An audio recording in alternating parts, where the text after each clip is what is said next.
start. Om Ajnanatimirandasya Jnananjanashalakaya Chakshurunmilitam Yena Tasmai Shri Guruve Namah. Jai Shri Krishna Chaitanya Prabhu Nityananda Shri Advaita Gadadhara Shri Vasadi Gaura Bhakturinda Namo Vishnu Padaya Krishna Prishtaya Bhutale Srimati Bhakti Vedanta Swami Iti Namine Namaste Saraswati Deve Gauravani Pracharane Nirvishesha Shunyavadi Paschatya Desha Dharane Mukam Karoti Vachalam Pangum Langayate Girim Yatkripātamaham vande Shri Gurum Dīnataranam Paramananda Madhavam Shri Krishna Chaitanya Ishwaram Guruve Gaura Chandraya Radhikaya Tadalaye Krishnaya Krishna Bhaktaya Tad Bhaktaya Namo Namah. Hare Krishna. Hare Bol. So I'll share my screen. Let's start. So we had read till 2.50 and just so to recap the translations very quickly. 2.48, Krishna said, so next verse, basically after 2.47, Krishna says, perform your duty equipoised, O Arjun, abandoning all attachment to success or failure. Such equanimity is called yoga. So work in an equanimous or equipoised way. Do not be attached so much to the success or failure because that's not in your hands, right? So sometimes we may fail, but we should still try again if need be, because failure is not final, right? Success is not final, but failure is not final either.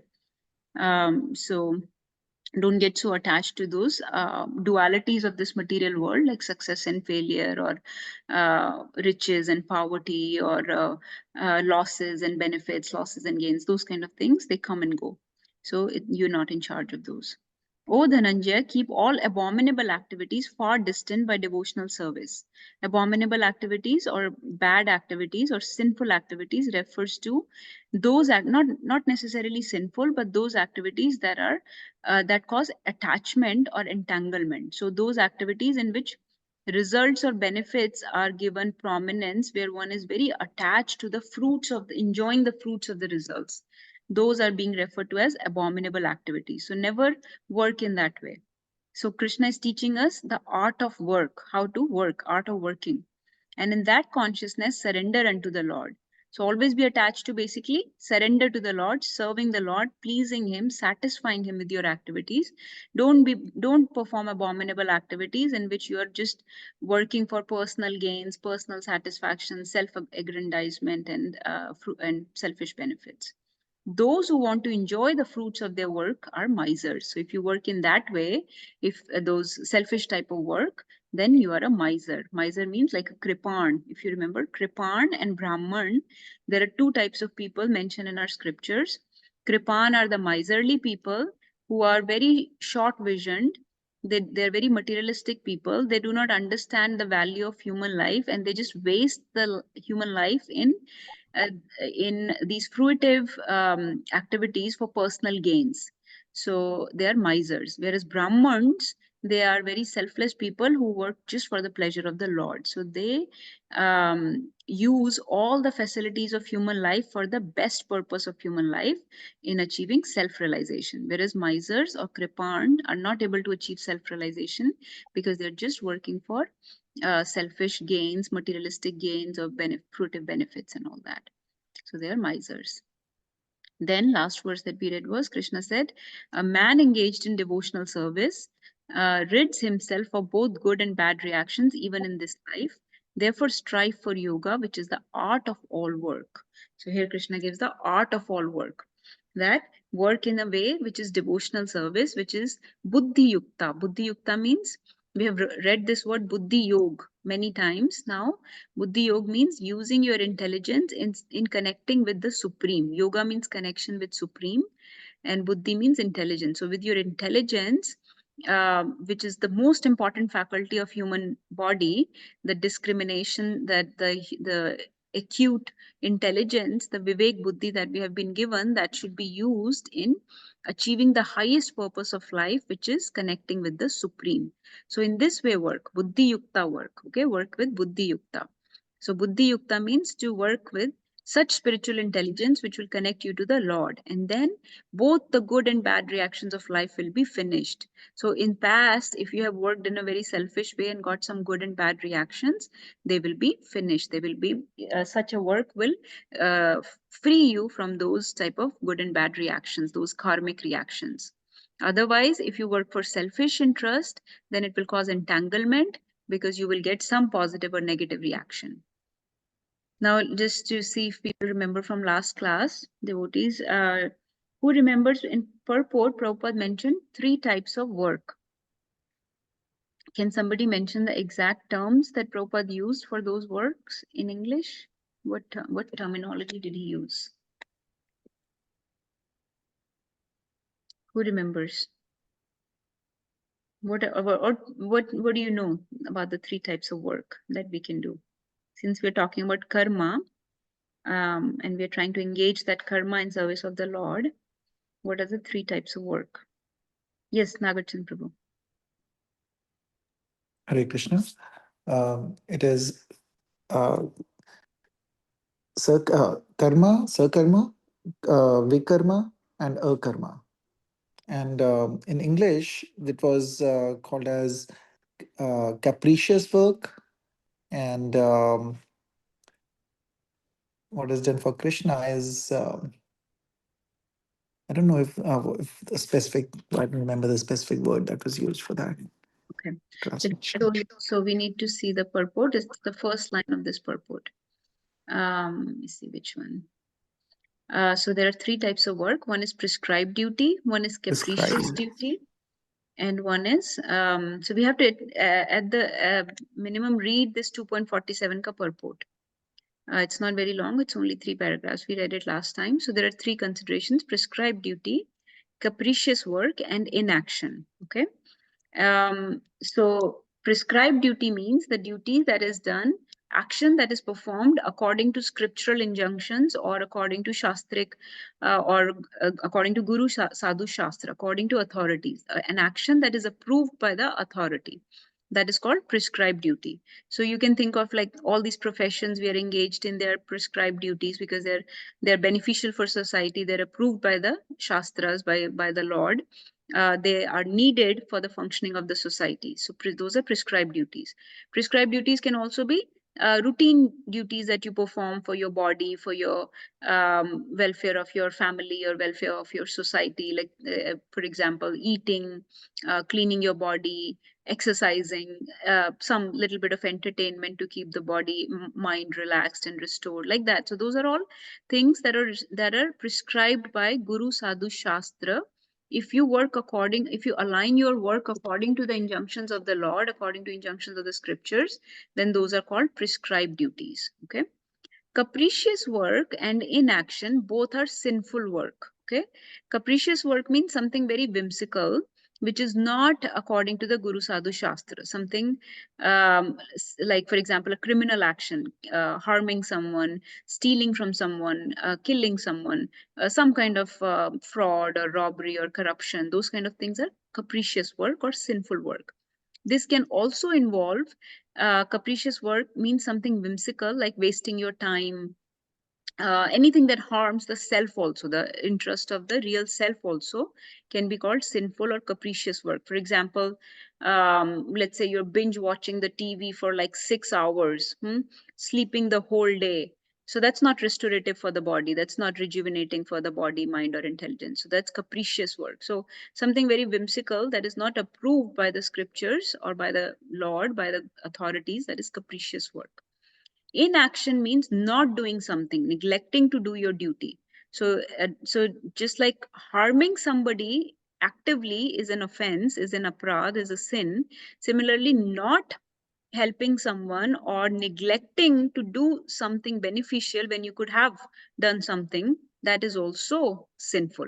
So inaction or neglect of your duty, neglect of your responsibility, as in this case, Arjuna's example is best here. When he can do something about a situation, he's running away from the battlefield, even though he has the skill set, he has the training, he's the best person to fight this war, he's the best person to eradicate the adharma, yet he's running away from it, he's neglecting to do his duty, that will be considered inaction.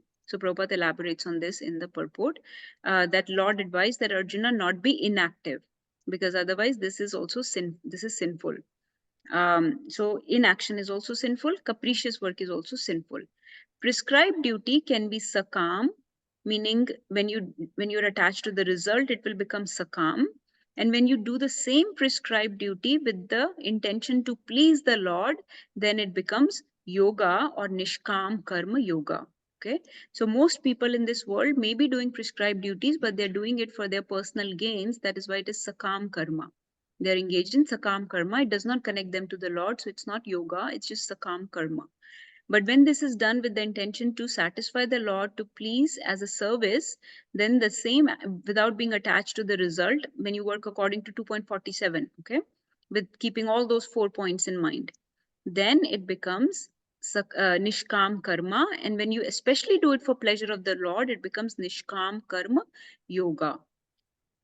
So these are the 3 things we have to remember: the prescribed duty, which can be sakam or nishkam; capricious work and inaction, which is sinful; and beyond this all is the akarma, which is basically action done for pleasure of the Lord or devotional service, yoga. That is, nishkam karma yoga can also be called akarma. Okay, so please remember this. Please read this purport. Let's go to our current verse. The verse we have to do today is 51. Let's read the side. Yes, somebody saying something? Okay, let's read 2.50. Mataji, Right. akarma is inaction. No. So yes, Mother, this is a confusion. Yes, very nice question. In the verse 2.47, when Krishna says Mate Sangosthu Akarmani, there the word akarma is used for inaction. Okay? But akarma typically in scriptures refers to karma that gives you no reactions. Okay? So thank you for asking and for helping me clarify this, because I forgot to mention this point. So don't be confused there. There Krishna is referring to inaction, which is sinful. Inaction means not doing something. Inaction means not doing your duty or not carrying out your responsibility properly. So that is the meaning of that word there. But when we say, so there are 3 in Hindi, but Nagarjuna Prabhu was mentioning, this is simple. Karma, there are 3 things: karma, vikarma, and akarma. Okay, please remember just this: karma, akarma, and vikarma. Karma is any action that is done, any action. Karma can have many meanings. Basically, action is called karma. Typically, it is sakam karma because people do it for their own benefits. So, karma can also be simultaneously referred to sakam karma. It can be synonymous with that. Okay, when you do it for your own benefit, so that is karma. Vikarma is anything sinful, like capricious, which Prabhupada is calling capricious work or inaction. Okay, that is vikarma. It is sinful. It is not enjoined by the scriptures. It is not with according to the will of the Lord. Okay, that is vikarma. Sinful. You will get negative reaction for this. So for karma, doing something, karma could involve good action also. Like let's say I do some charity for getting some name, fame, right? Getting some popularity. I could do some charity like that. But I will get a reaction. I'll get a positive reaction for that. For vikarma, because it is sinful, I will get a negative reaction. I will have to suffer for it because it was sinful. The third was akarma. This is most important for us. Akarma means where you do not get any reaction. So you work in such a way that you do not get any positive or negative reaction. So whether you, even when you do positive work, like let's say you do charity, let's say you do some pious activity, you save someone from harm, whatever you do, you save somebody's life. Whenever you do something pious also, you do it as a service to the Lord, knowing that I was not the cause of the result, with mood of 2.47, right? That I'm not the cause of the result. I did not make this happen. It was my duty to, let's say, save this person. That's why I did it. I do not get any credit. I'm not claiming, I'm not entitled to the results. I'm not claiming any credit or benefits from this action that I did. Okay, so then it becomes a karma. When you do it just for the pleasure of the Lord, it becomes a karma. Okay. Mataji, there is a slight confusion because in English also you said like prescribed duties, capricious work, and inaction. There in the meanings, the inaction was never be attached for not doing the work. That was meant there, and here akarma is akin or synonymous with the nishkarm karma where Yes. you are not entitled to the fruits, but Yes. still you are doing the work for service or to please the Lord. So kindly, You got it, Mataji. Whatever you said okay, perfectly. Inaction means not doing your work, and akarma means uh, doing your work for the sacrifice, for the service. okay. Synonymous with Nishkam Karma Yoga, like you just mentioned. तो just don't get, मैं आपको ये बोल रही थी 2.47 में don't get confused. वहां पे when Krishna says माते संगोस्त्व अकर्मणि, वो अकर्मा ये वाला अकर्मा नहीं है जो हम बोल रहे हैं. अच्छा, अच्छा, okay. So बस यही Hindi, confusion. हाँ. Hindi akarma and English inaction are not synonymous. No, no. Okay. अकर्मा Okay. है निष्काम कर्म योगा जो आपने बोला, Okay, और okay, इनएक्शन है, इनएक्शन एक तरह से विकर्मा है एक तरह का, because it is sinful. okay, okay, Mataji, got it. काम Thank नहीं you. करना. या जी. वहां पे थोड़ी कंफ्यूजन आती है. It's a very common confusion. चलिए आगे चलते हैं. Things will become more clear when we read. So let's do 2.51. कर्मजं बुद्धियुक्ता हि, कर्मजं बुद्धियुक्ता हि, Buddhiyukta hi फलं त्यक्त्वा मनीषिणा, फलं palam त्यक्त्वा tattva manishina जन्मबन्धा विनिर्मुक्ता, जन्मबन्धा Jnana Vinirmukta पदं गच्छन्ति अनामयम्, पदं Pada गच्छन्ति. Gachanti Anamayam. Okay, let's read this. Mataji, want to read? Ji Mataji, I can read. By thus engaging in devotional service to the Lord, great sages or devotees free themselves from the results of work in the material world. In this way, they become free from the cycle of birth and death and attain the state beyond all miseries by going back to Godhead. माताजी Papa. ये words आप छोड़ सकते हो. Just read the English. Okay. The liberated living entities belong to that place where there are no material miseries. Uh, for one who has accepted the board of the lotus feet of the Lord, who is the shelter of the cosmic manifestation and is famous as Mukunda or the giver of Mukti, the ocean of the material world is like the water contained in a calf's footprint. Padam, or the place where there are no material miseries or Vaikuntha, is his goal, not the place where there is danger in every step of life. Let's just take the Sanskrit for a second. Okay, So Mataji. here Krishna is saying karma jam buddhi yukta hi. So buddhi yukta word comes again. So if you work in this way, so Krishna described the art of work. Okay, last verse in 50, he said this is the art of working. Then he said, if you work in this way in devotional service, buddhi yukta, phalam tyaktva, by giving up the fruit of the results, which is what intelligent people, learned people, great sages do, manishina do. Then what are the benefits? So now Krishna is telling us the benefits of working in this way. So one benefit he said was janam bandha vinirmukta. Okay, first you become free from the bondage of birth and death. So if you do a karma, right, karma for service, work for service, then you will get no positive or negative reactions.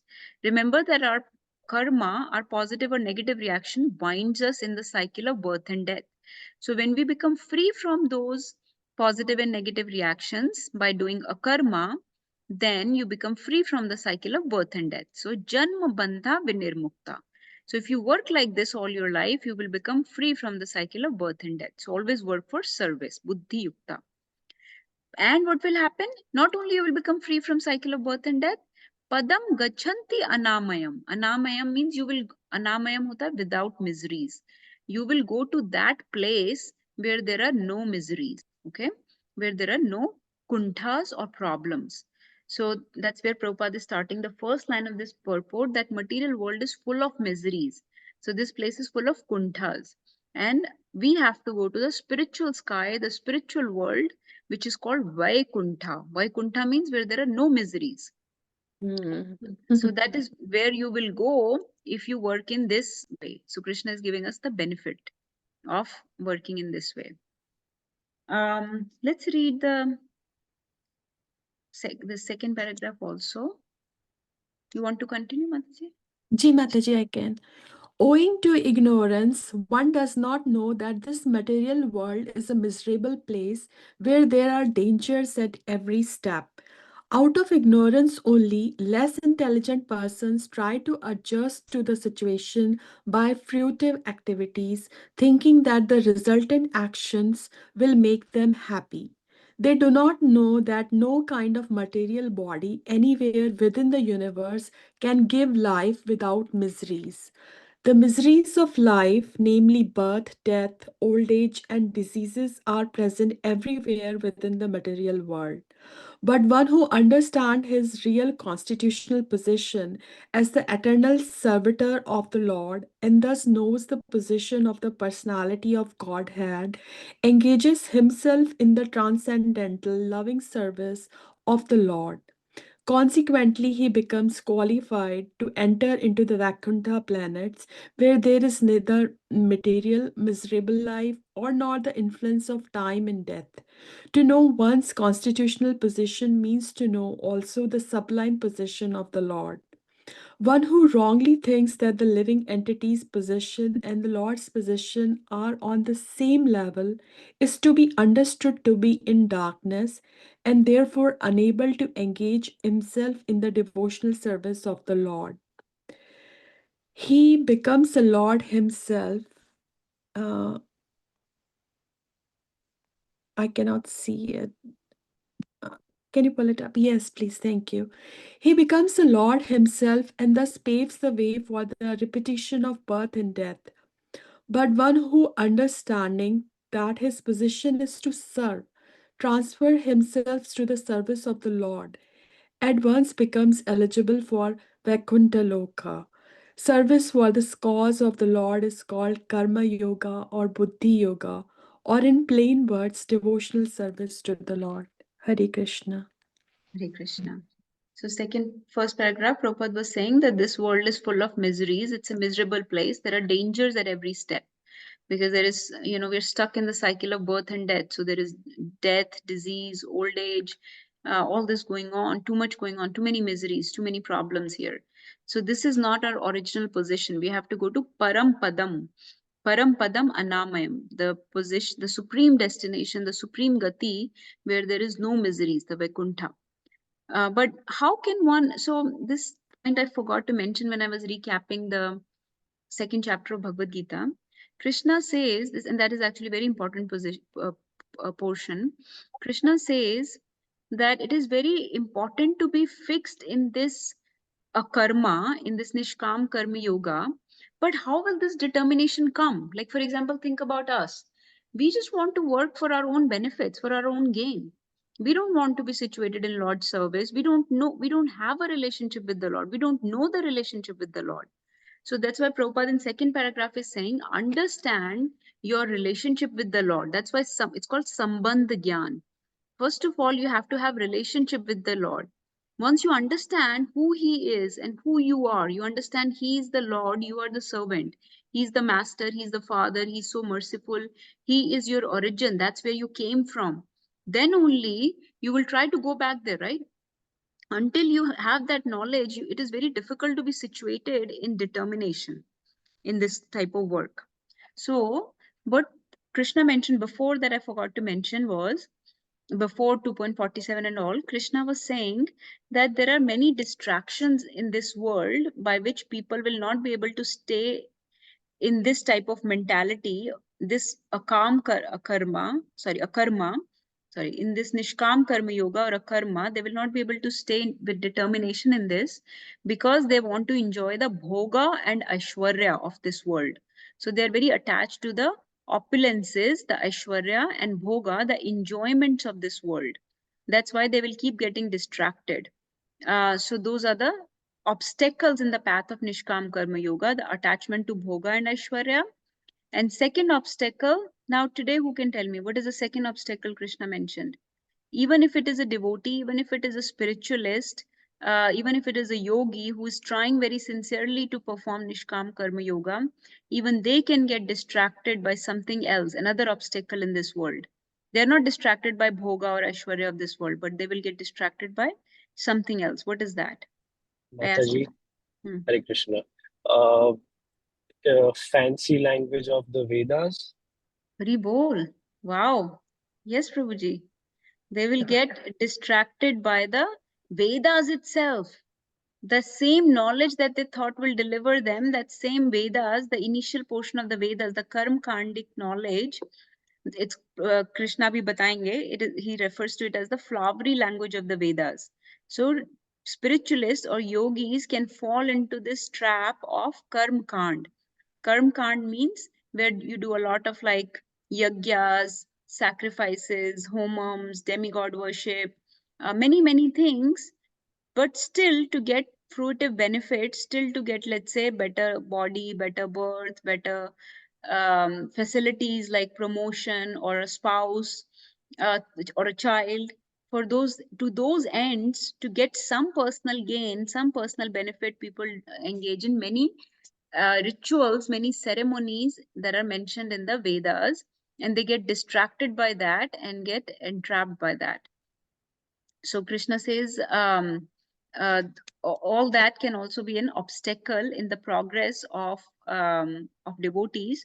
So he tells Arjuna that Arjuna, Vedas cater to all types of people. Vedas cater to people of different consciousness. But you are a devotee, so you should be beyond this initial portion of the Vedas. This is the initial, जैसे कि 12th class के student को first class के math से distract होने की जरूरत नहीं है. He should be practicing his 12th class ka, he should be learning 12th class ka maths. He need not focus on, he need not worry about first class ka. So there are lower principles also that are mentioned in the Vedas. Do not get distracted by the lower principles. Once you start serving the Lord, the devotional service is beyond the three modes, beyond the satoguna, rajoguna, tamoguna. It is, that is why devotional service is called divine. Devotional service is transcendental. And Vedas cater to the three gunas, because most people in this world belong to these three gunas. They're either working in Satogun, Rajogun, or Tamogun. And Vedas are trying to purify all those people of different gunas, different consciousness. So don't get distracted by that. Don't get allured, because there are many promises given in the Vedas. If you do this for this many days, so much fasting, this particular deity's worship, and you will get this or that benefit. You will get those benefits, but at the cost of staying entangled in this material world. But if you work, so then Krishna starts describing 2.47. It's better that you work in this knowledge of me, व्यवस्यात्मिका बुद्धि. He says one pointed intelligence. जैसे व्यवसायी होते हैं, businessmen होते हैं, they are very focused on their business, and the main business of human life is to get out of this material world. So stay focused on that main business and don't get distracted by either the bhoga or aishwarya, or don't fall into the trap of the karm kandic knowledge of the Vedas. Stay focused, vivasyatmika buddhi. Otherwise, he says, what will happen is, भोगैश्वर्य प्रसक्तानां तया पार्था चेतशाम विवस्यात्मिका बुद्धि samudhao na vidyate.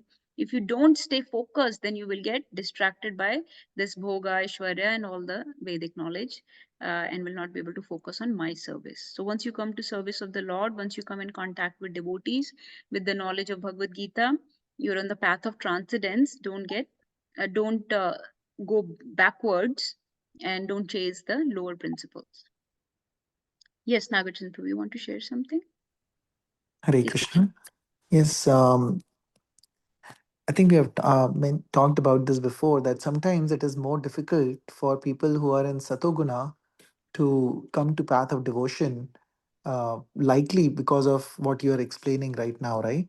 That they are not, so they are in Satoguna, they have, they have um, from a younger life or earlier knowledge, they have developed this meditation, and they have, throughout their time, they have followed different paths. But the problem is that sometimes they're not able, even after coming to devotional service or getting in contact with devotees or listening to, um, the higher principles, they're not able to leave the lower principles. So is that also um, goes with the same thing, that if you are spending so much time because you're not able to leave the other principles, that you do not have time for devotional service, then that is also in the same category you were saying, right? Being absorbed by the flowery language of the Vedas, even though they are not doing it for sakam karma, it would still be Mm. explained by the same thing, right? Yes. Yes, you're right. So, mode of goodness is a nice launching pad to enter into devotional service. But it's like saying that I have a nice car, and that car can go at a speed of 200 miles per hour. But the problem is, you have a nice car, but you never take the car out. So, it will never win any race because you don't take the car out. So similarly, mode of goodness people sometimes are very self-satisfied. They are, because you remember that goodness causes, sattva causes happiness, it gives you knowledge.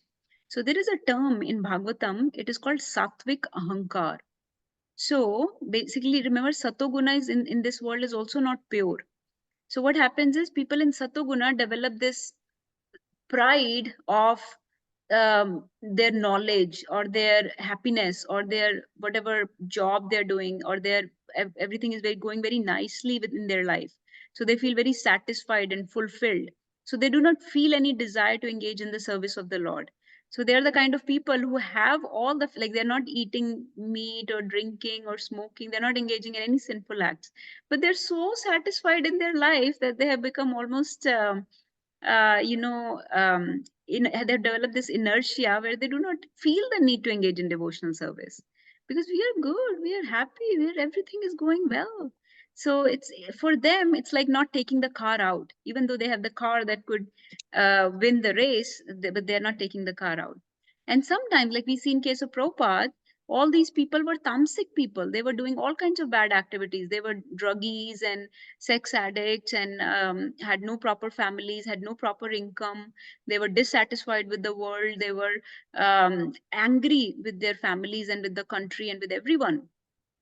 Yet they took to the path very quickly because sometimes this type of dissatisfaction, this type of anger, this type of um, hunger is needed to propel you into something positive.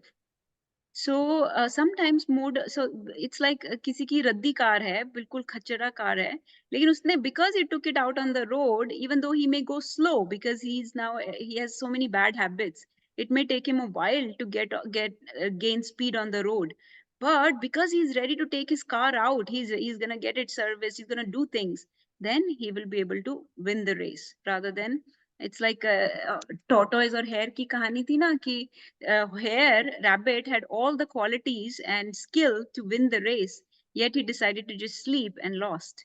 Whereas tortoise, who there was no hope for winning, he has no qualities, no skill set, yet even though he's going slow and steady, but he's going, he will win. So I think that's the kind of principle you're referring to. Sometimes people in Satoguna, they may not have any good quality. They may have all good qualities. They have no bad habits, nothing, very good lifestyle.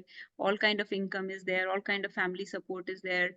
But they're so stuck in their just previous, they're very satisfied. They're so, become so what we call indolent, like not inertia, not have the momentum to come out and engage in devotional service because they don't feel the need.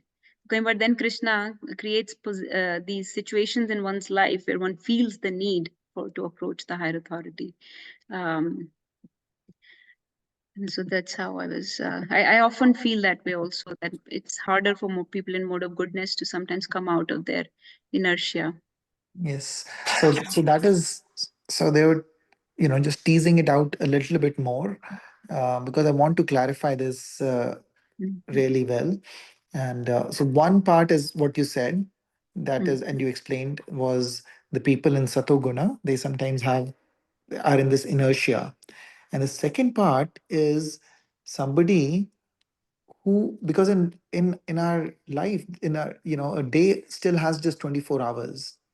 So if in those 24 hours we are spending 4 hours, you know doing, let's say, 1 hour of Gayatri mantra, because that's what I've done since I was a child, or my grandparents told me. So that is good, but now you don't have that 1 hour to do Hare Krishna Mahamantra. Yeah, let me start. I got your point. So yeah, you're right. So that also happens. Yes, let's say we are engaged in some deities worship or some mantra or some practice, some other spiritual practice. So that is a little bit of lack of faith also. Maybe we are not able to give up the previous activities because we don't have full faith to surrender in the holy name of the Lord, or these spiritual practices, because other practices have upheld us so far. They have carried us so far that we worry that if we gave those up, either we are offending a certain deity, or we are neglecting our responsibility towards a certain ritual or certain demigod, and or we just don't have enough faith to just let go, because that's what sarva dharman parityaja means.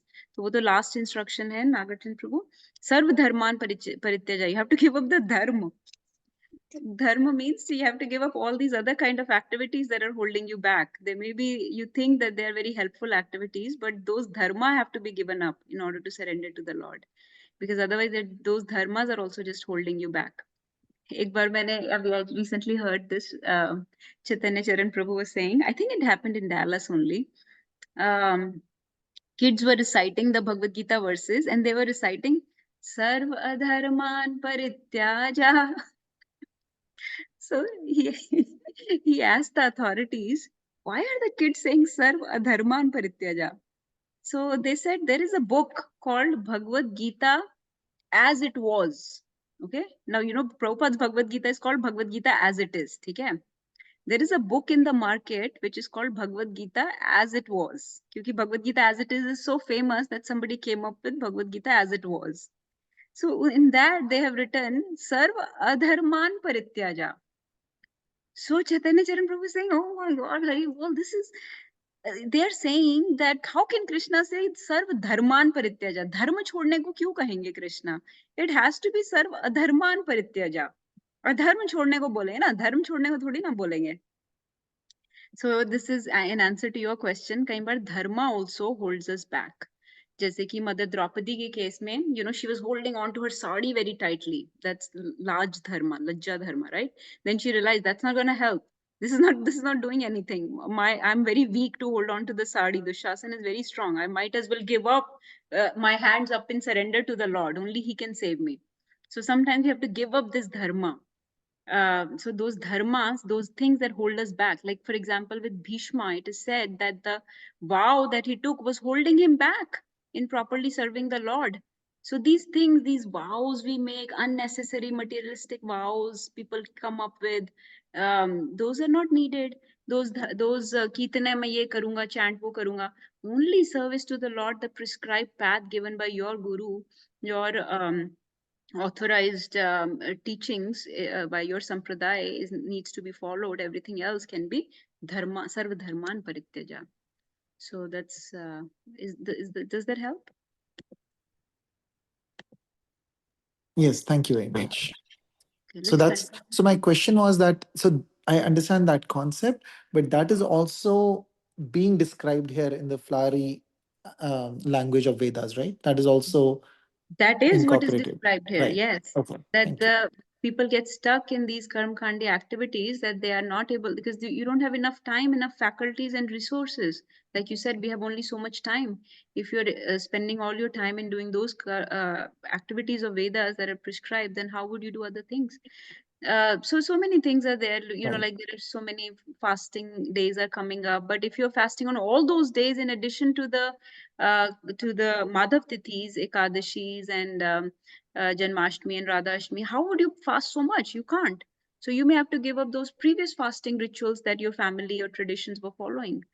So sometimes people have a hard time giving up their family customs and traditions that the family or ancestors were very attached to, and they think this may be an offense to the ancestors or somehow to their family traditions, and find it very hard to take up to the devotional service. Right. But that's where reading Srimad Bhagavatam, Bhagavad Gita, Chaitanya Charitamrita especially, Chaitanya Charitamrita, especially reading that, you see Mahaprabhu's teachings to give up these all other things, and what pure devotional service looks like, what Radha Bhav, Gopi Bhav, Raj Bhav looks like, really helps to give up those things. And I think hearing, like you're saying, the more we hear, we get more faith. And once we our faith strengthens, then it is easier to leave things like that. Otherwise, it's very difficult, right? Yes. And Yes. then the yoga ladder also, the concept of yoga ladder, that as we go higher, we have to leave the previous rung, otherwise you can't climb. Hmm. So that concept also is the same here, right? Hare Krishna. Yeah, I really like this point. Thanks for teasing it out, because really sometimes the dharma holds people back more than the adharma.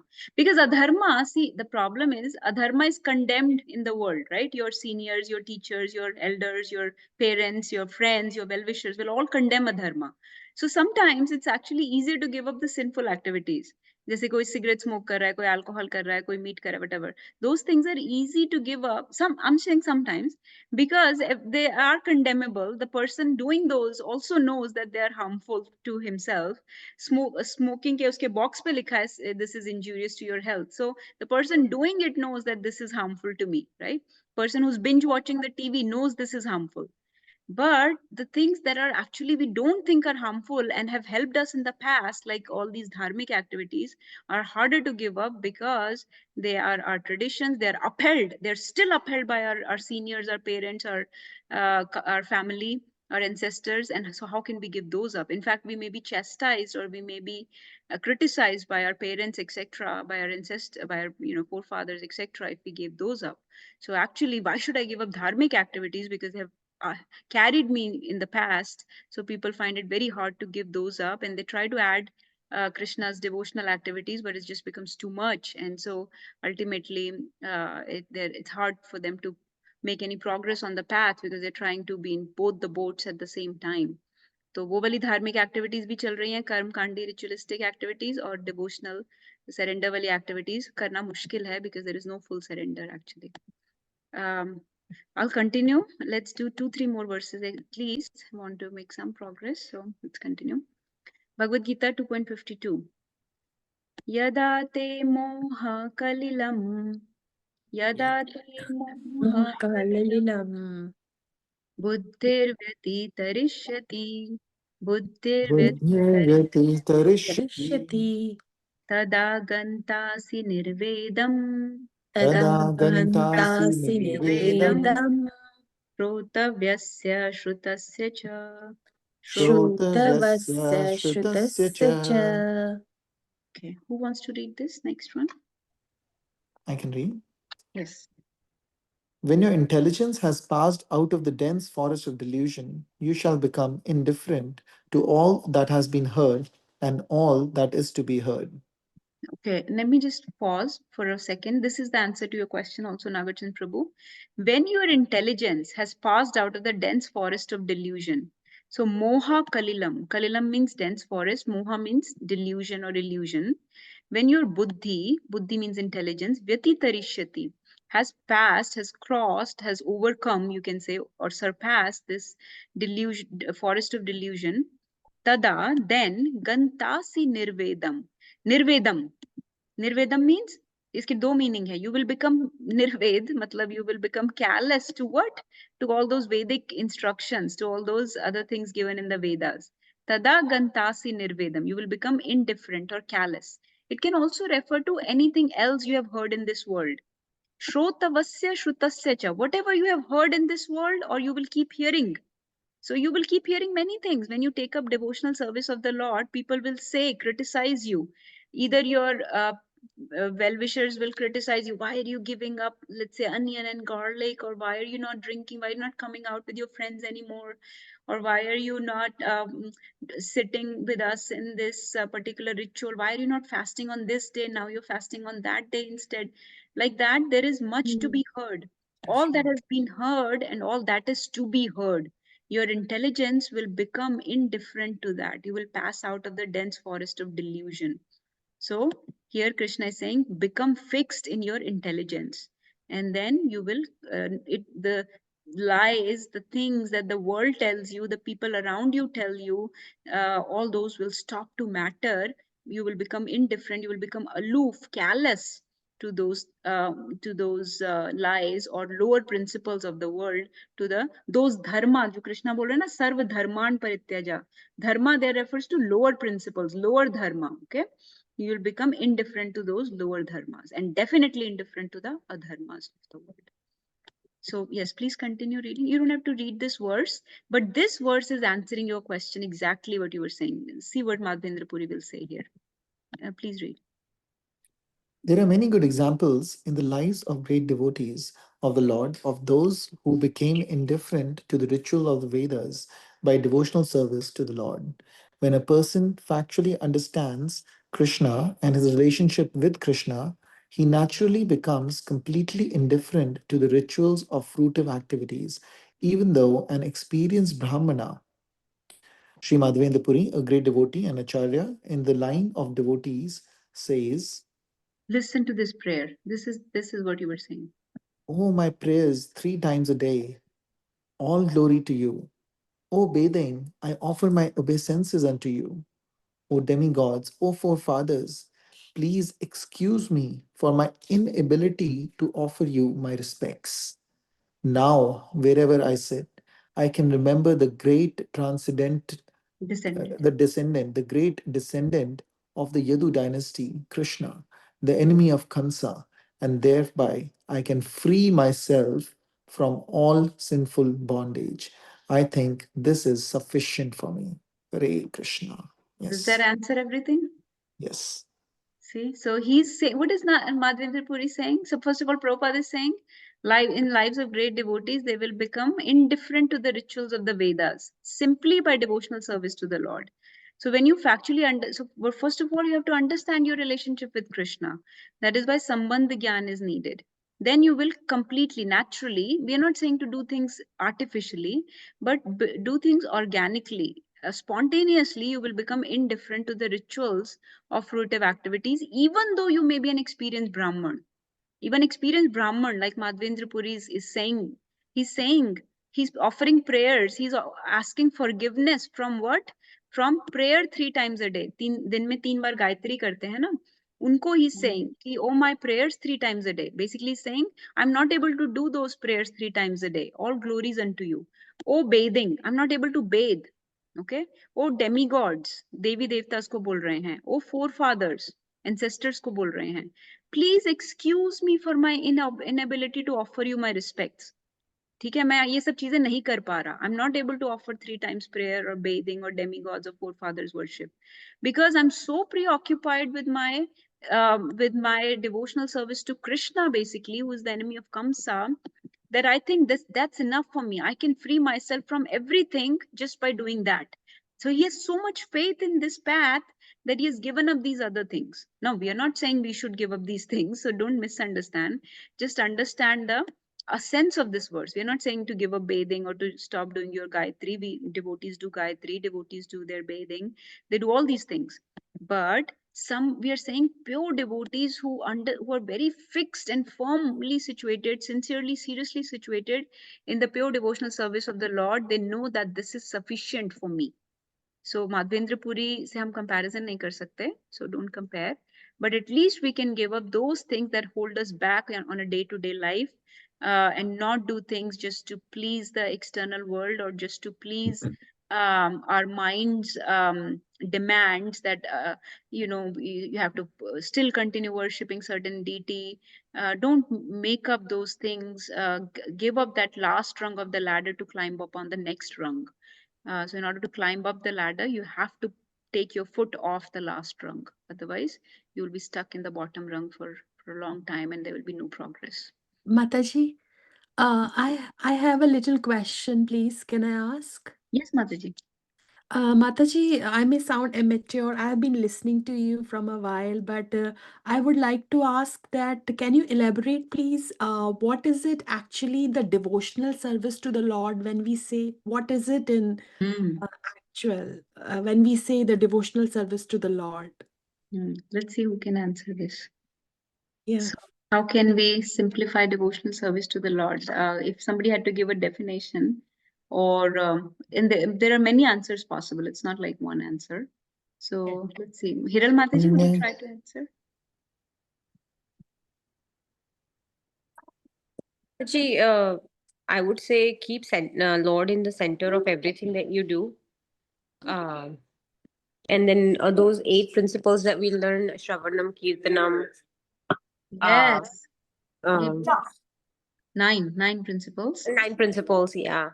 Shravanam, Kirtanam, Vishnu, uh, forgetting. Vishnu Smarnam, Archanam, Smaranam, Archanam, Vandanam, Dasyam, something Adisevanam, Sakyam, Adisevanam, Sakyam, Satyam. Archanam, Vandanam, Dasyam. Yeah. So So those 8 principles, and then I guess everything nine we do, principles. 9 principles, and then everything we do in a daily activities, I guess, just keep Lord in the center and just Okay, very bold. This is the definition, Mataji. Mataji is saying Nishkam Karma Yoga plus the process of Navda Bhakti. So Mataji isko Navda Bhakti bolte hain.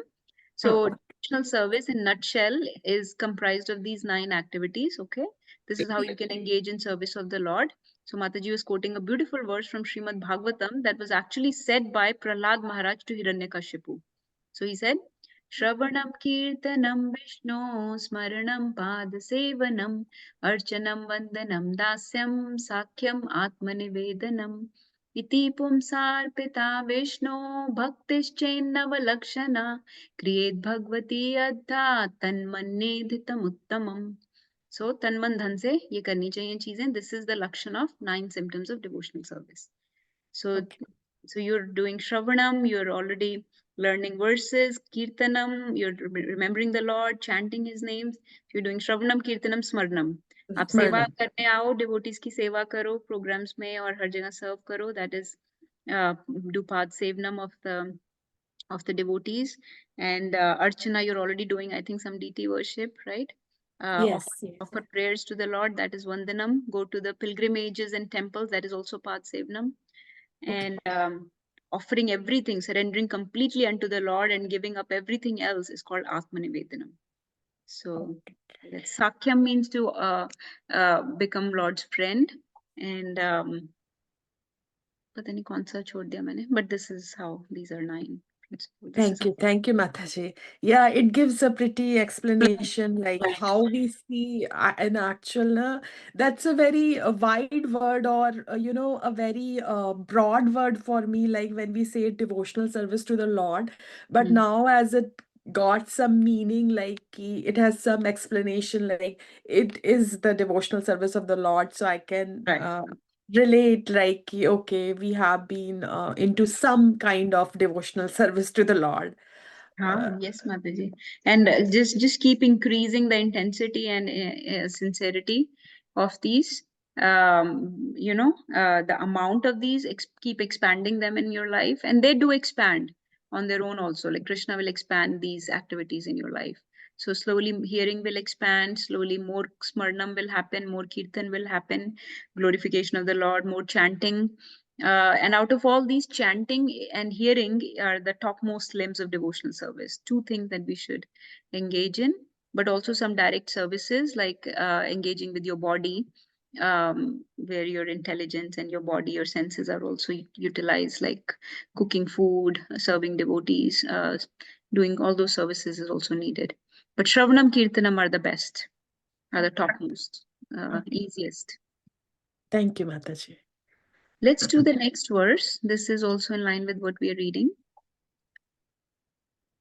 Shruti vipratipanna te, Shruti vipratipanna te, Yada sthasyati nischala, Yada sthasyati nischala, Samadhav achala buddhis, Samadhav achala buddhis, Tada yogam avapsyasi, Tada yogam avapsyasi.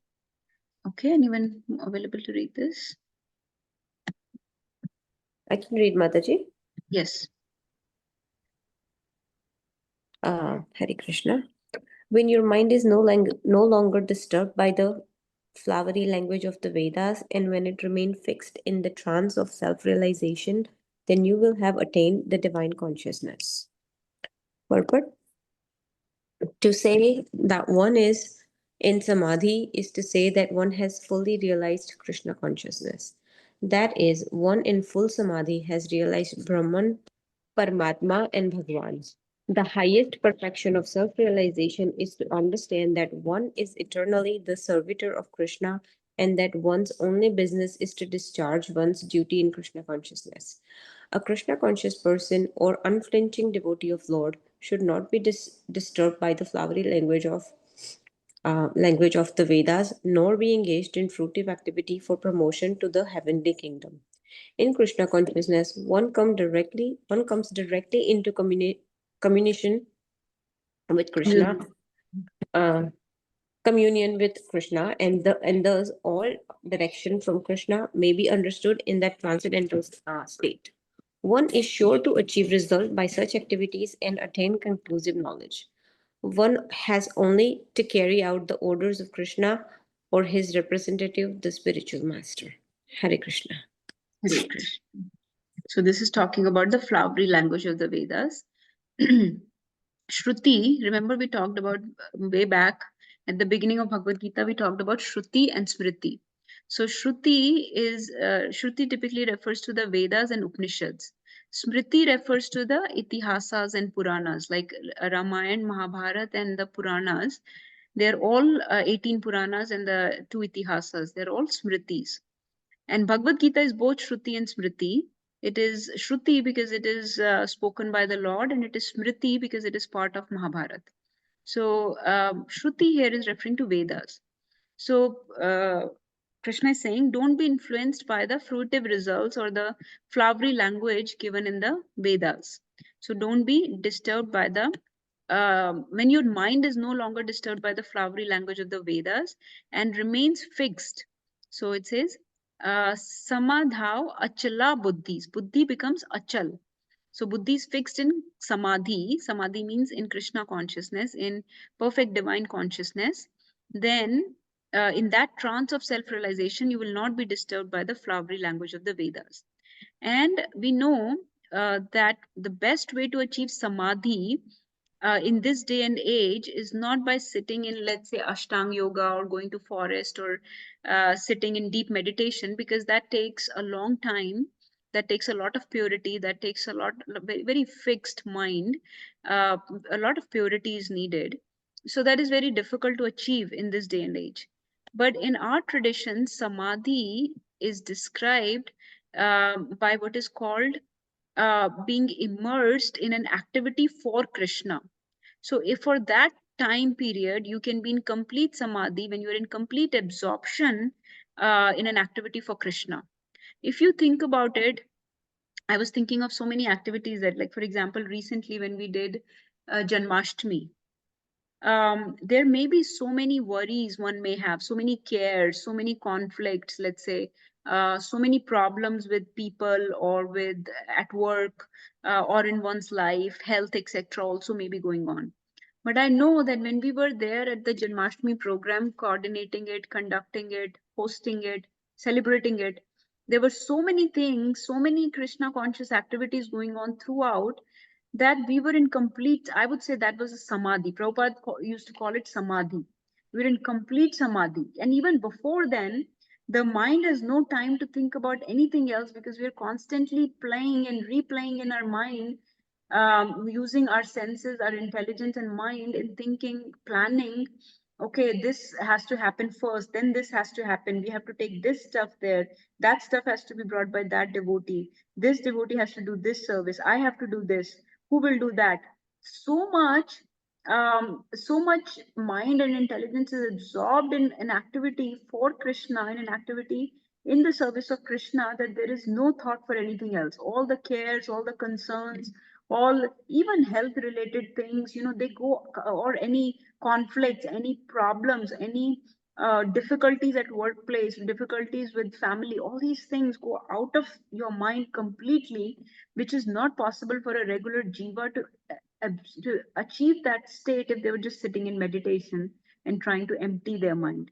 So in this age, it is not very much recommended to sit and empty your mind. Of course, we try to do that through chanting, but that's why we have a prescribed number of chanting, because we are not able to uh, fix our mind on the mantra for too long. So it's very, so for the whole day, for a long period of time, it is very difficult for a new person, for neophytes like us, to focus on just Harinam.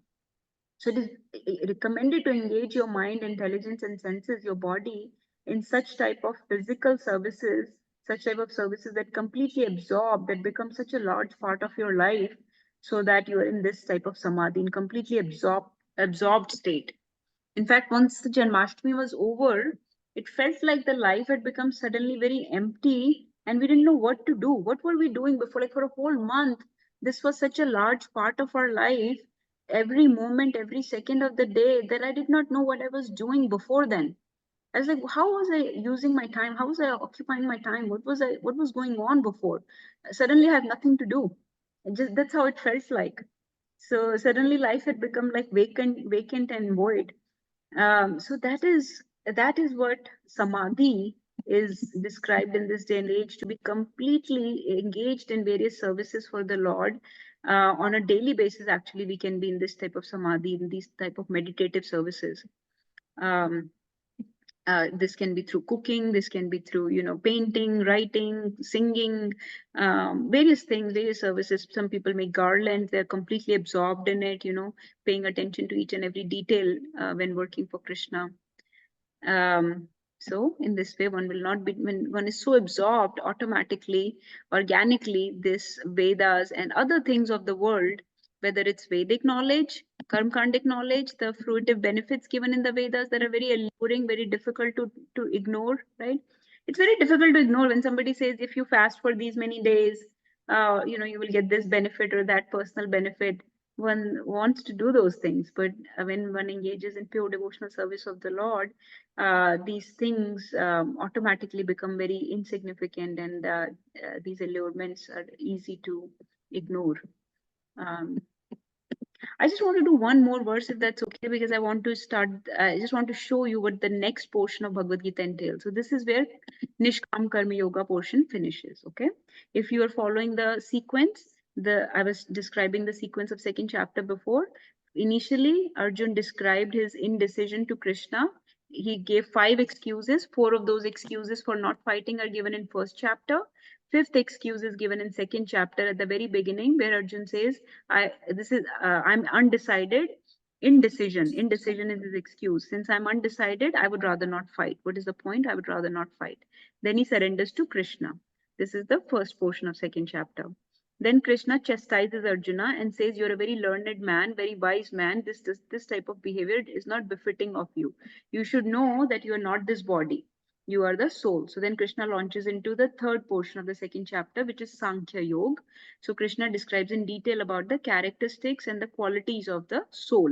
How you are not this body, how you are an individual, separate, spiritual living entity who is my part and parcel and not belong to this world. And the matter will get destroyed. You, the soul, the jiva, will not get destroyed. So he gives various detailed aspects of the soul. That was Sankhya Yoga. Then Krishna changes tact and he talks about Sakam Karma. He lists the benefits Arjun will get by personal benefits, not for the world or society, but personal benefits or personal losses Arjun will have if he fights or not fights. If he fights, what will be the benefits, personal benefits? And if he does not fight, if he runs away from the field, personal losses that he will get. So that is Sakam Karma. Then, so this is fourth portion of second chapter.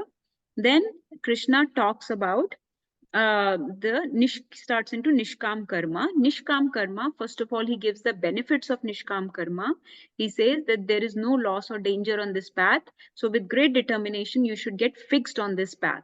Okay. Nishkam Karma, Krishna will talk in a circle. Okay, this is called a framing technique. When we speak, sometimes people use a framing technique, like giving some introduction, then giving the details, and then coming back to the sort of introduction again, coming like briefly summarizing it again. So Krishna starts with the benefits of Nishkam Karma Yoga. Then he says That's why, since it is so beneficial, you should be fixed in this path with one pointed intelligence, vyavasyatmika buddhi. And don't get distracted, because there are so many distractions and obstacles in this world, like bhoga, aishwarya, and most importantly, the flowery language of the Vedas. Then Krishna describes the whole Nishkam karma through verse 2.47 and few more after that. Okay? All the details of Nishkam karma yoga he describes. Then Krishna loops back, frames his answer by saying that see how beneficial this is. You will get free from the cycle of birth and death. You will come to the spiritual abode, Vaikuntha.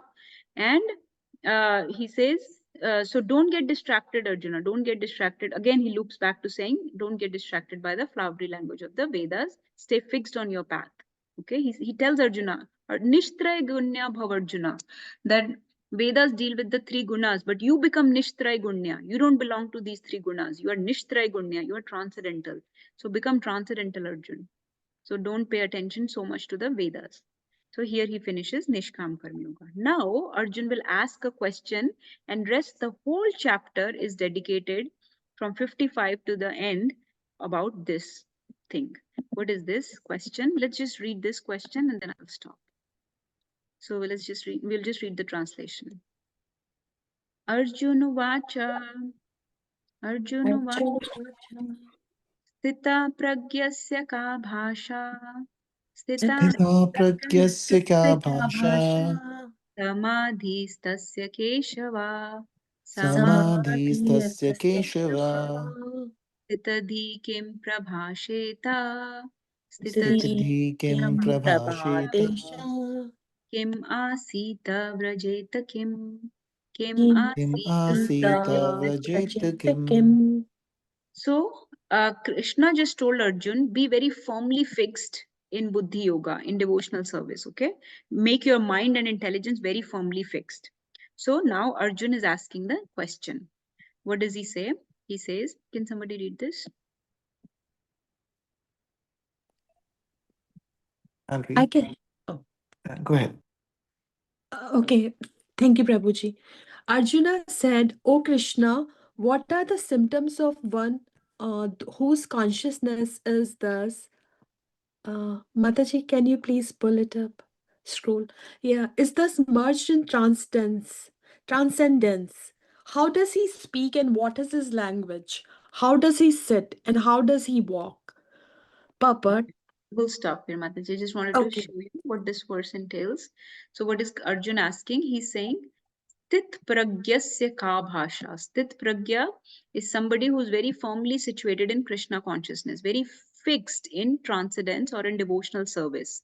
Because Krishna told Arjuna a few times, become very fixed in your mind and in your intelligence on this path, right? And he said, Nishtray Gunya Bhav Arjuna, that become transcend the three modes. So now Arjun is bound to ask, how do I do that? What does that person look like? So that person in Bhagavad Gita is called Sthit Pragya, or a sober person, a sage of steady intelligence. Ka bhasha. Ka bhasha means what is his language? How does he speak? Samadhi tasya keshava. So such a person who's situated in samadhi, who is fully absorbed in samadhi, fully absorbed in Krishna consciousness, O Keshav, how does he? Stitadi means how does he not Sthitadi. How does he speak? Kim prabhasheta. Such a fixed person, how does he speak? Okay. How does he speak? What is his language? Kim asit. How does he remain still? Meaning, how does he sit? Vrajeta kim. And how does he walk? So this is a weird question, right? Ki such a person of steady intelligence, a sober person, a sthit pragya, how does he sit? How does he walk? How does he speak? And what is his language? Basically, Arjuna is asking what are the characteristics of a steady, sober person who is in samadhi, who is sthit. So three words are used. Sthit pragya is sober person. Samadhi stasya means one situated in samadhi. We just discussed what samadhi means. To be purely absorbed, fully absorbed, with full focus, meditation on Krishna consciousness, divine consciousness. Samadhi stasya. And another word is sthitadi. Sthitadi means, again, sthitadi means fixed in Krishna consciousness. So such a sthit person, sthit pragyasya person's conduct is, what does that look like? What does that person, how does that person behave? So when he's asking how does he sit, how does he walk, how does he eat, doesn't mean कि वो actually पूछ रहे हैं कि वो क्या खाएगा या वो क्या language बोलता है, Bengali बोलता है या मराठी बोलता है या Gujarati बोलता है. That's not what he's asking. But how is his behavior? How is his conduct? How is his mentality? How does he stay in this fixed consciousness? Because you're instructing me to stay fixed. It's a very natural question, right? So I want you to appreciate the flow of Bhagavad Gita, this dialogue going on between two friends, or you can say, or between teacher and disciple. When somebody tells you to be something, you say, how do I be that? How do I become that? What does that look like? What does that person, like, let's say I say, become a doctor, you should. So then the automatic question will be, okay, tell me, what is the lifestyle of a doctor? You asking me to become a doctor, I want to know what that looks like. What time do they wake up? What does their lifestyle look like? Do they get any time for their family or not? Do they have kids or not? Do they have a family? Do they have friends? Do they have a social circle? What are their hobbies like? So you're asking me to become something, I want to know everything about that person. So that's what he's asking. What does that sthit pragya samadhi, sthita person, sthitadhi person, whose dhi means intelligence, sthitadhi means fixed intelligence. What does that fixed intelligence look like? What does it mean to be like that? So now Krishna will describe in detail the characteristics of a sober person. This is very important part for us, that this is who we are trying to be. I think this is the most important instruction in the beginning of Bhagavad Gita, because before we become a devotee, we have to become a very sober person, very steady, a sage of steady mind, Krishna calls him. So let's see how to become that. Even if somebody is not able to become a devotee, they can improve their life just by becoming a sober person. So we'll read about that. Thank you so much for joining. Any other last questions or realizations?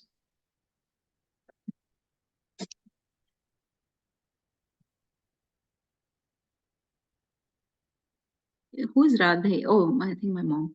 Okay. Anybody else? Hiral Mataji, Devansh Prabhu, Ravi Prabhu, Nagarjan Prabhu, Pooja Mataji. Any Hare questions? Krishna Mataji.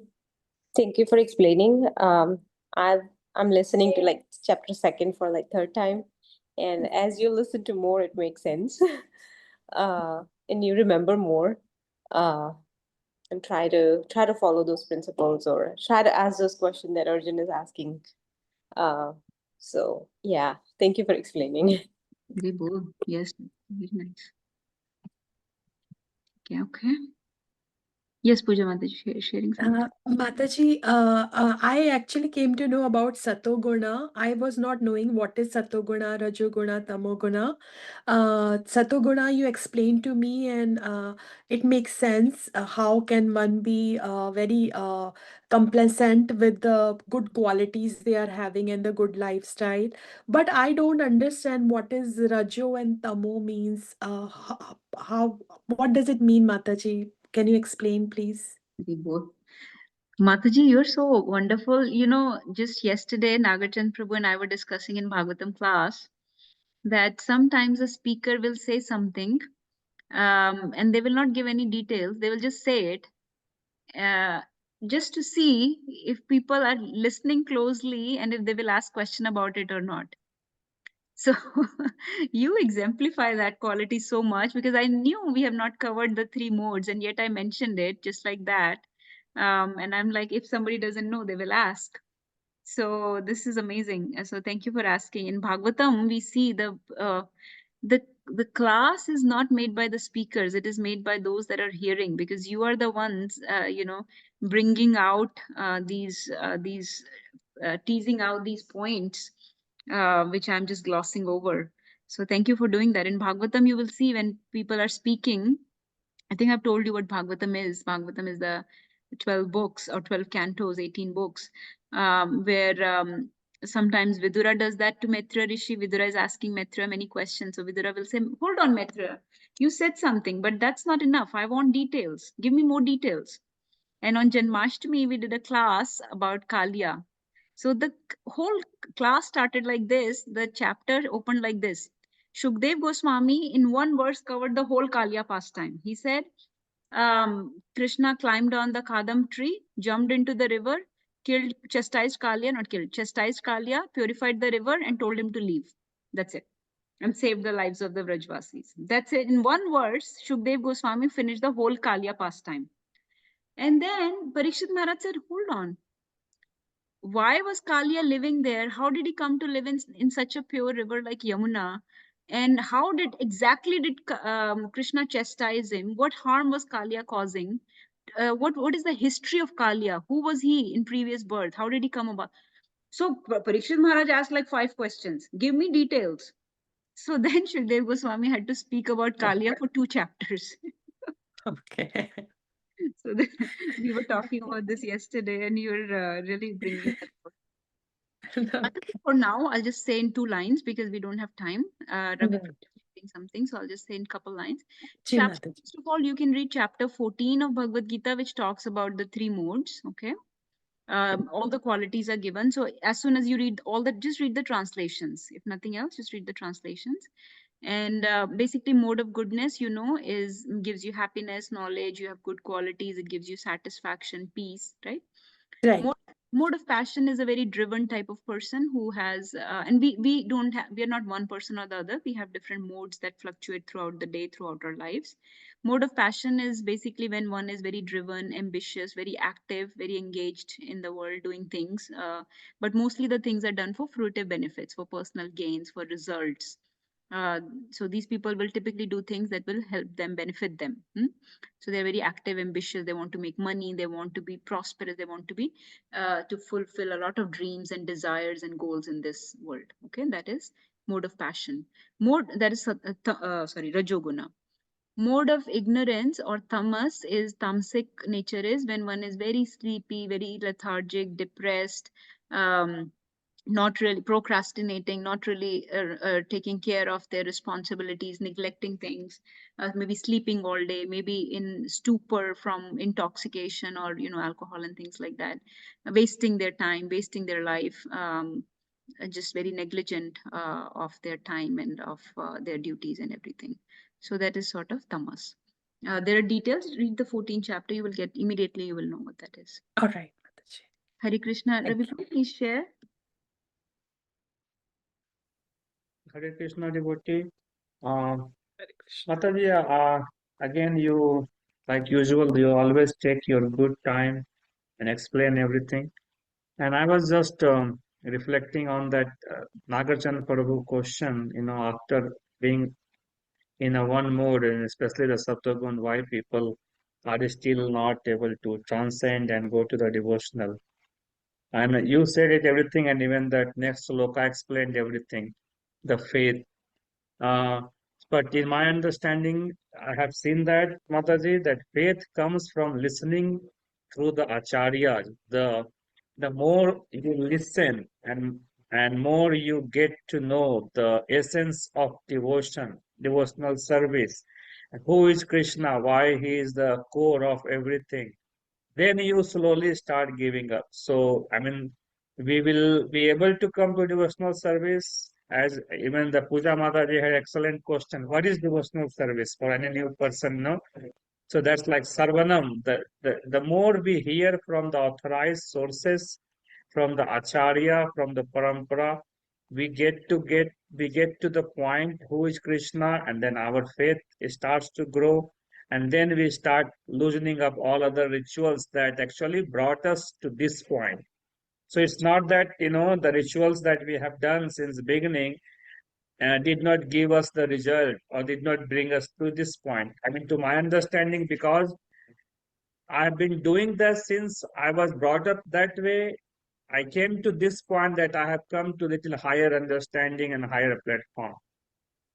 So I was just going to say that listening is very important through the authorized sources and reading the scripture authorized one. That's how we will give up. Otherwise, there is no way. Just by contemplating our intellectual discussion and all is not happening unless we get to the source. That's all I had to say, Mataji. Hare Krishna. Yes, Prabhuji. Yes, we discussed this, Prabhuji, that we have to, Prabhupada also said, we have to have Sambandh Gyan. So Sambandh Gyan means knowing your relationship with Krishna. And that starts with Shravanam and start chanting, start engaging in spiritual activities. and then the knowledge will manifest. And yeah, I think you mentioned one more point. Yeah, we also talked about the fact that that's why they're hard to give up, because they brought one to this point. So that's why, because they have carried us so far. They have made our life,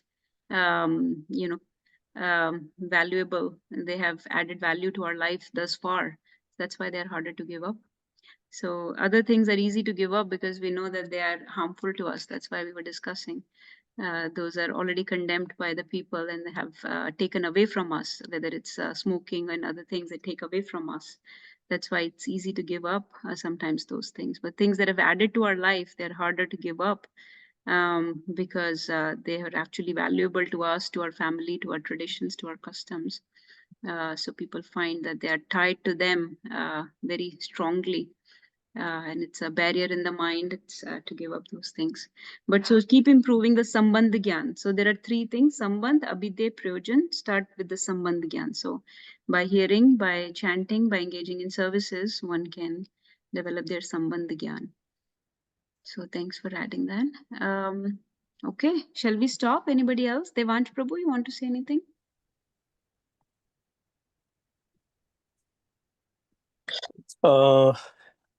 No, Mataji.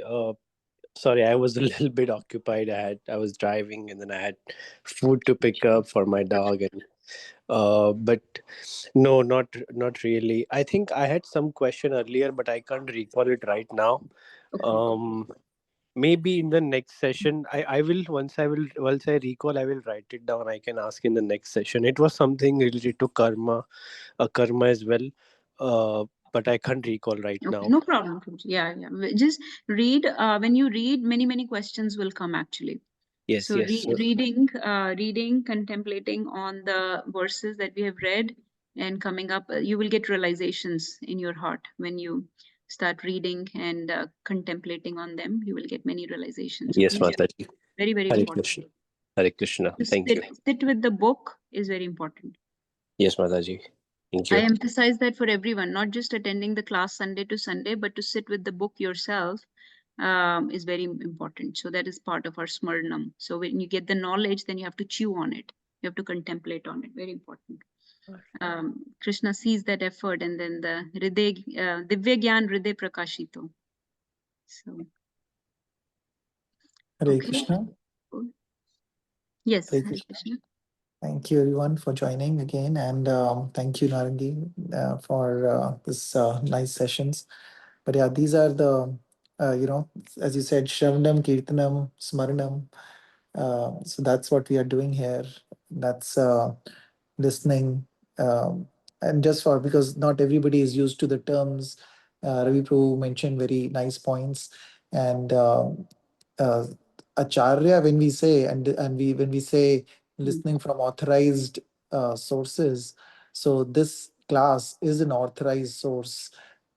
Just because I'm just mentioning it because not everybody is used to these terms, because we are connected with the disciplic succession, we are connected with the parampara. So we are reading Prabhupada's Bhagavad Gita as it is. So this qualifies for that smaranam and Shravanam, Kirtanam. So the fact that you all are here listening, you all are contemplating on these topics, are discussing these topics, asking questions about this. So this qualifies for exactly what Ravi Prabhu is mentioning very correctly. That is Thank why you, he is Nagarjun Prabhu. Let supporting me just, us. yeah, let's Hare Krishna. hold on to that point. Thank you for bringing it up. Sorry, you felt the need to clarify that this class belongs to the authorized source, but thank you for doing that. I just want to also elaborate on the term acharya, because I know that Prabhuji often uses the term acharya. Who does acharya refer to? So acharya first and foremost refers to Prabhupada. And since we are reading Prabhupada's book, this is all, and I have been reading Prabhupada's books and really immersing in them, contemplating on them, and getting out realizations from most of the small books and almost all of the big books. But we are getting that realizations from Prabhupada. So Prabhupada is our foremost, is the preeminent Acharya, founder Acharya. But other than that, when we say term Acharya, it refers to also our Guru Varga, We do not typically include the Madhyam Adhikaris in this term Acharya. Term Acharya typically refers to the initiating gurus of our tradition. Do not typically not refer to the Madhyam Adhikaris as Acharya. They are the instrument. They are the loudspeaker for the acharyas. So they're not the acharyas. They're the loudspeaker for the acharyas. We must know this. So if you're hearing somebody's lecture, they are the instrument. They are the acharya's loudspeaker, but not the acharya themselves. Thirdly, Acharya, other than Prabhupada and these Guru Varga, also refers to Mahaprabhu's disciples. So, which means all the Goswami. So, all the Goswami literature is coming from our Acharyas, basically. So, Rup Goswami, Jeev Goswami, Sanatan Goswami, at least these three people whose books we often read. The other three, Raghunath Das Goswami, the Gopal Bhatt Goswami, and Raghunath Bhatt Goswami, they have not given much literature, but the other three have. So their literature also comes to the Acharya platform. They are all our Acharyas. We often do not read Goswami books other than just Rup Goswami's two books that Prabhupada has translated, which are Nectar of Instruction and Nectar of Devotion, that a couple of us have studied in great detail several times actually. And then I also want to emphasize that we do not need to get distracted by, when we say Acharya, get distracted by Goswami literature very much, because Goswami literature is very deep and profound. Other than those two books, do not go into peripheral books, because that will confuse us. So we should just, for now, stick to Bhagavad Gita. Prabhupada has given us the condensed knowledge from all acharyas here. His acharyas were people like Bhakti Vinod Thakur and many more, Bhaktisiddhanta Saraswati Thakur. So we are getting knowledge from them. They were Prabhupada's acharyas. So he has given us knowledge through them. Any Goswami literature that he had to give, he has already given us. So let's stick to Bhagavad Gita. Let's not go to any other acharyas except typically Prabhupada, and at the most our Guru Varga. Even within Guru Varga, stay close to just maybe 2 to 3 most authentic ones that appeal to your heart. Just Also, Guru, also there are a lot of new people. That why, I know the people who have been attending, they know these terms very well, and they know all this. But a lot of new people are here, so that's why I wanted to mention these things. So thank you for explaining that, as well as saying for Guru, when we say there is Diksha Guru and there is Shiksha Guru. So right now, kind of Narangi is acting as our Shiksha Guru. Anybody that we hear from this knowledge is moving us towards the path of devotion. It automatically kind of becomes our Shiksha Guru. The primary person that we are listening from this knowledge becomes our Shiksha Guru. Thank you, There can be Mataji. many Shiksha Gurus. There can be many Shiksha There Gurus. many, yeah. Only one Diksha Guru though. Okay, I think we should stop. We are exceeding the time. Stop the call, then we can talk more. Thank you everyone for joining. Srimad Bhagavad Gita ki jai. Jai. Mataji, last Thank point. you. Thank you, Mataji. Jagat Guru Shila Prabhupada ki jai. Jai. Vancha kaltarubhyascha kripa sindhubheva patitanam pavanebhyo Vaishnavibhyo. Vaishnavebhyo namo namah. Hare Krishna. Hare Krishna. Thank you, Mataji, for the wonderful session. Thank you. Hari Bol.